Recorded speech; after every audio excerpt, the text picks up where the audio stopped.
You're listening to Discovery, a podcast presented by the University of Washington School of Law.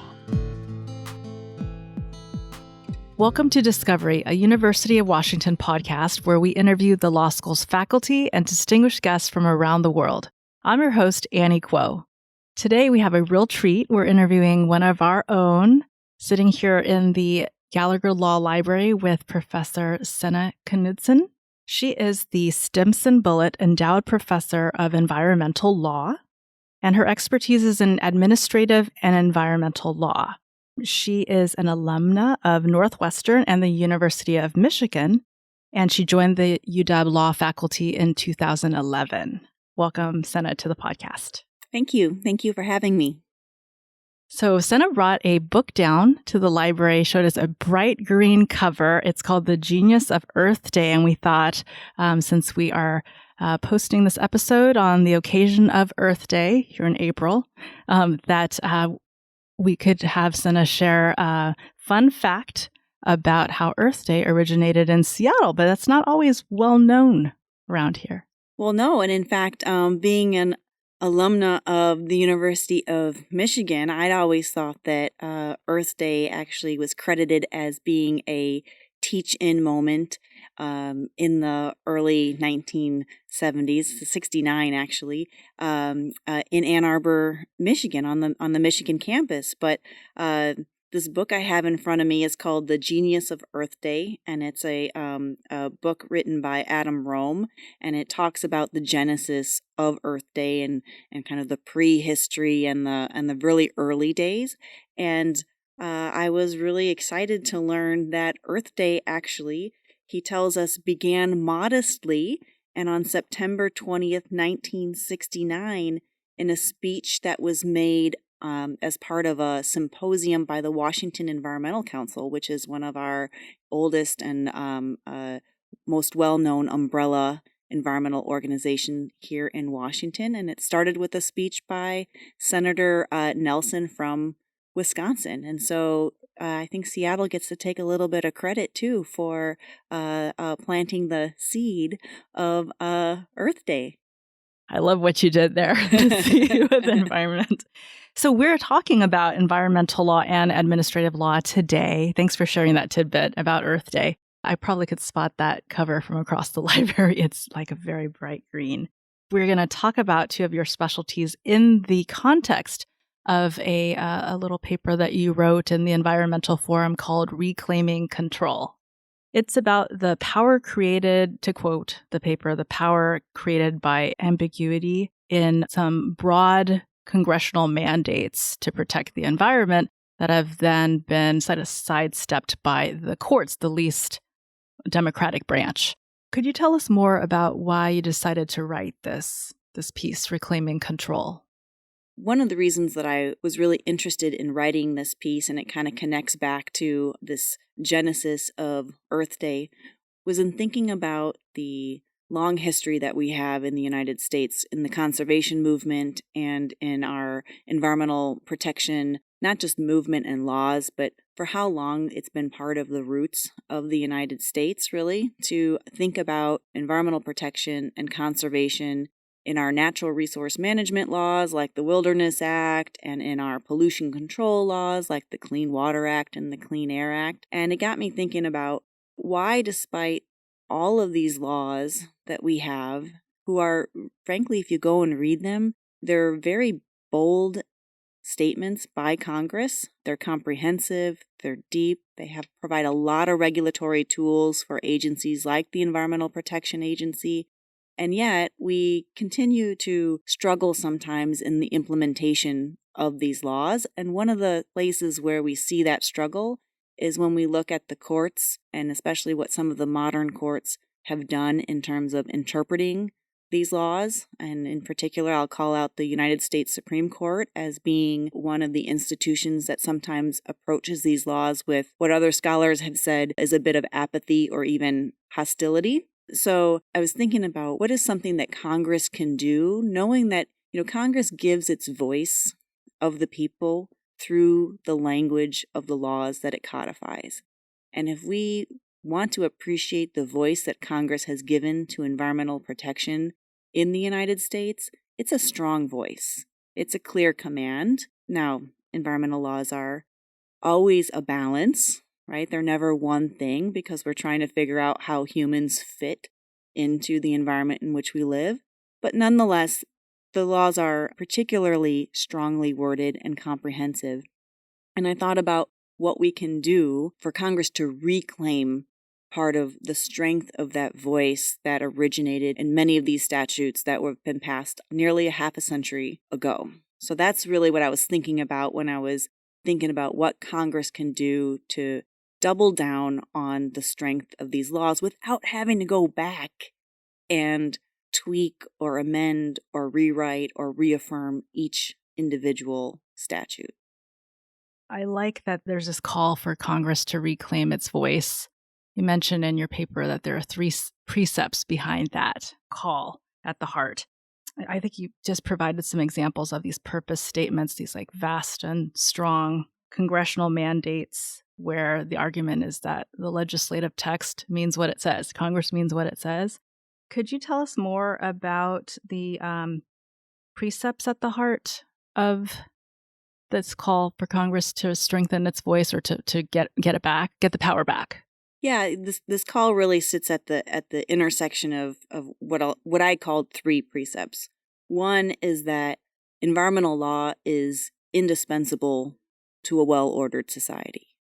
So at step 1, we need to recognize that environmentalism sometimes is infused with passion, right? And it's considered a movement, right? And even sometimes characterized as a movement by others, right? That it's somehow isolated.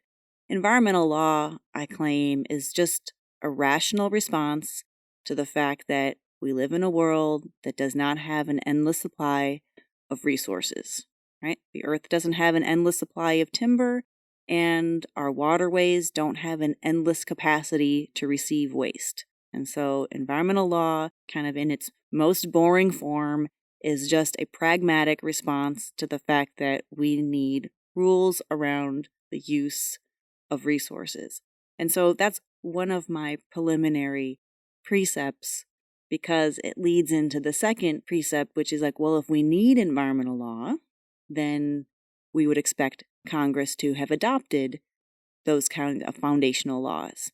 And to that I observe Congress has. In fact, Congress has observed or has over time passed many strong laws having to do with water pollution control, air pollution control, mining, wilderness areas, grazing of cattle and timber, right? The full suite of the resources that we deal with and the full suite of industries, frankly, that help shape the environment, Congress has responded.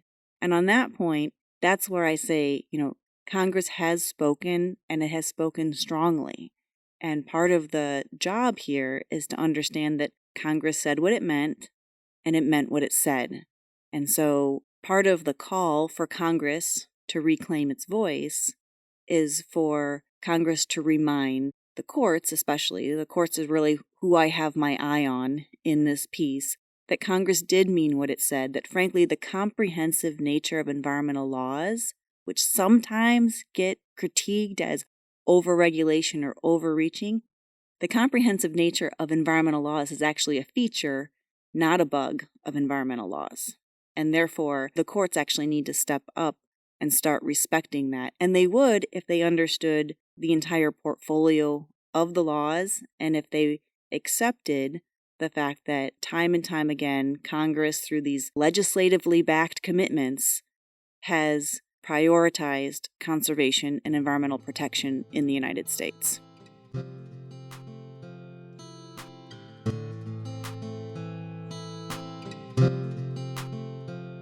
Could you give a few examples where you saw the court fail to enforce laws that were aimed at protecting the environment?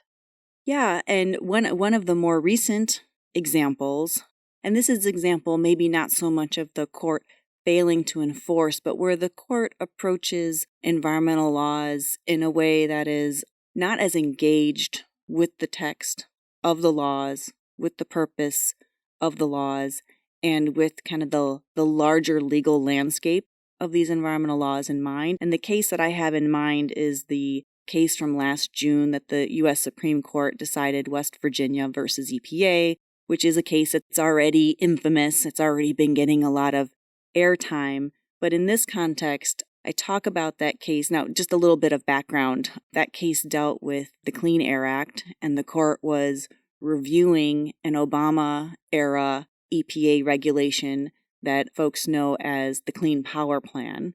And the Clean Power Plan was adopted by the EPA under authority that it had through the Clean Air Act to address greenhouse gas emissions from existing coal-fired power plants. So coal-fired power plants are a significant source of greenhouse gas emissions that the EPA was trying to get at through its authorities in the Clean Air Act. And what the court did in reviewing whether or not the EPA had this power was, rather than go through the methodology that we have come to expect from the Supreme Court on issues of statutory interpretation, which would be to engage heavily with the text, the purpose, the structure, the legislative history, and ask whether or not there's any ambiguity in the statute, and if there is ambiguity, deferring to the expertise of the agency to make the policy calls. Instead of doing that, which is the pattern and the framework that the court had laid out since the 1980s case of Chevron versus NRDC, instead of doing that, what the court did was developed a new doctrine called the Major Questions Doctrine. Now, the majority would disagree with me that it is a new doctrine, but plenty of scholars have observed that this is the first case where the court has announced this as a doctrine, where what the court is saying is there are some questions that are of such vast economic and political significance that if Congress is going to give power to an agency, Congress has to speak clearly. And that makes some sense, and it's an intuitive reaction to the size of the administrative state and the kinds of powers that are given to agencies through legislation. But at the same time, what is troubling is that the court, after announcing that for these major questions, a court should scrutinize more and look for clear congressional intent with a keener eye, the court spends most of its time defending this major questions doctrine and not that much time actually engaging in the text and the history and the purpose of the Clean Air Act. And in particular, the statutory section that was at issue, Section 111D, it's this statute that hasn't been used very much in the history of the Act. The court doesn't engage the depth of it or the reason why Congress would have included this additional tool. The court doesn't appreciate the overlapping regulatory tools that Congress gave to the EPA to make sure that we have the regulatory capacity, that the EPA is supposed to pass regulations where they have found there's an endangerment of the public health and welfare, which they have with respect to greenhouse gases. And so this is an example of a case where I think the court would have benefited from a greater lens, a greater appreciation of the depth and the sophistication and the role of environmental law in the history of the United States. I also think it would have been a case where the court would have benefited from congressional direction saying, hey, when you are interpreting environmental statutes, we meant for these statutes to be publicly minded, and we mean for you to approach them with the kind of deference towards those values that we've intentionally embedded into these laws. So that is the kind of case that concerns me at the United States Supreme Court, the sidestepping of the engagement of the text and the language and the purpose of the act, and where I think that Congress can reclaim part of its voice in doubling down and saying that these agencies are meant to have the full suite of regulatory tools that were written into the act. In your article, you call upon Congress to pass what you call the Environmental Judicial Review Act. You've laid out the context for why there's a need for such an act, but what would that enactment look like? So the Environmental Judicial Review Act would be a cross-cutting statute. It wouldn't be an amendment or an addition to any one area of environmental pollution control, but it would rather speak to the courts. And it would speak to the courts in laying out basically a series of instructions for how we would like you to approach your statutory interpretation of these statutes, and also what level of deference we would like for you to give to agencies when you're reviewing what they have done under the statutes. And I'll give you an example. Many times agencies are making decisions in environmental law in the face of scientific uncertainty. And other scholars have written about how scientific uncertainty is often used as a shield for inaction. We need to know more, we can't act, even though many of the environmental laws are written with a precautionary approach. And they actually, at their face, permit regulation in the face of some uncertainty. What Congress could do through something like an Environmental Judicial Review Act is remind the courts that if an agency is taking action in the face of scientific uncertainty, that is an acceptable position, or that's an acceptable path.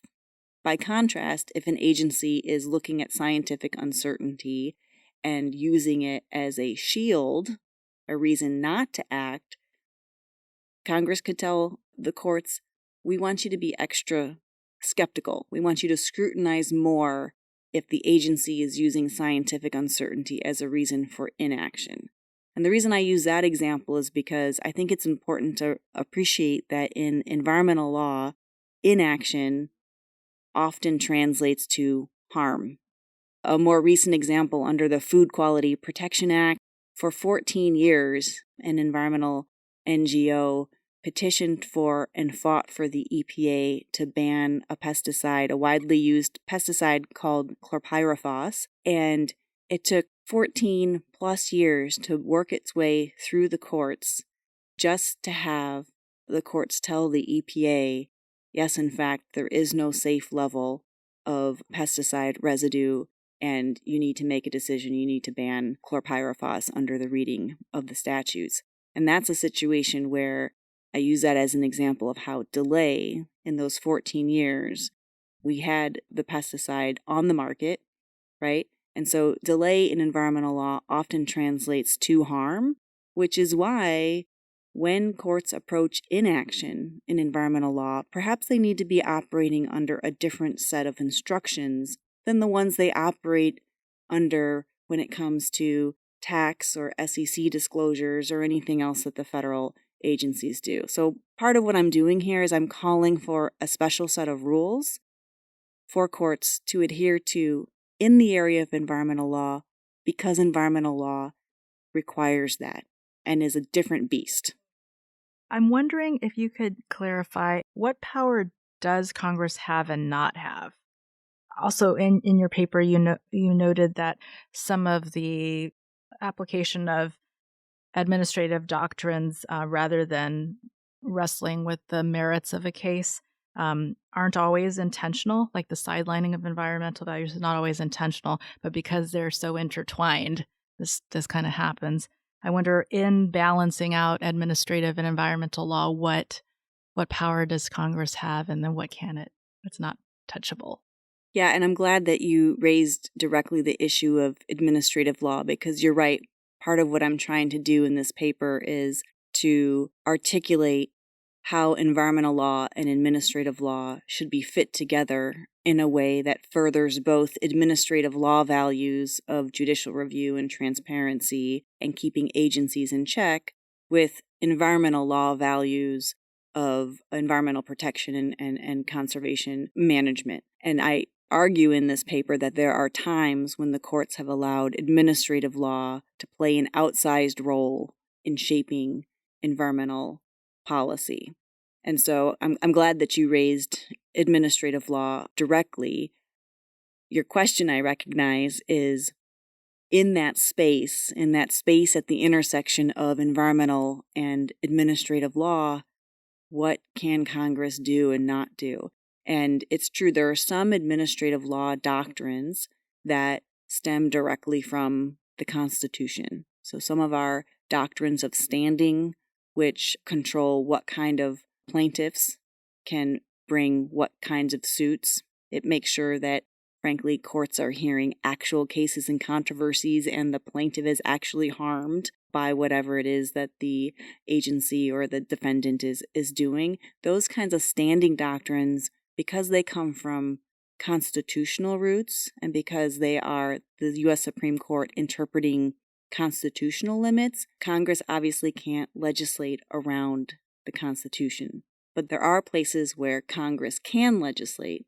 Congress can tell a court how much it wants the courts to scrutinize different agency decisions. Congress can tell the courts what to do in the face of congressional inaction, that Congress wants to open up avenues to the courts where there has been inaction. Those would be some things that would strengthen the implementation of environmental law across the board, dealing at the administrative law level that wouldn't require Congress to go back and revisit individual statutes. Thanks for addressing that. What is maybe on the carrot side of things, other than saving the earth? Coming back to Earth Day. What's the pie in the sky for what, all things being well or better? I think the ultimate goal here is to make sure that the text of the statutes, which are strong and comprehensive and meant to be bold, that they're given their rightful place in our system of legal frameworks, and that sometimes we talk a lot about needing more or different laws, but the fact of the matter is we have really good, strong laws. The United States for a long time has been heralded as a leader in the space of environmental protection laws.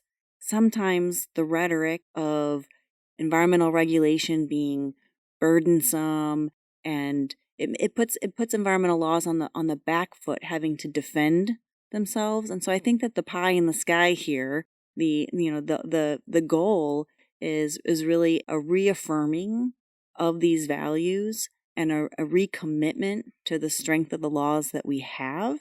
We have a lot of work to do in the environment. Climate change obviously is a big issue. It's something that we need to address, but it's climate change climate change is a force that is going to exacerbate some of the existing environmental issues that we haven't yet taken care of. And so what we need climate change advocacy, and we need to make sure that we're not losing sight of maintaining the strength of the laws that we have, because those are resources that we're going to come to depend on even more in a climate changed world. Thank you so much for joining us. Thank you. Discovery is hosted by Annie Kuo and produced by Greg Olson. Additional voiceover work by Ben Gonio with original music by John Blumster. Discovery is recorded by the University of Washington School of Law in Seattle. For more, visit law.uw.edu.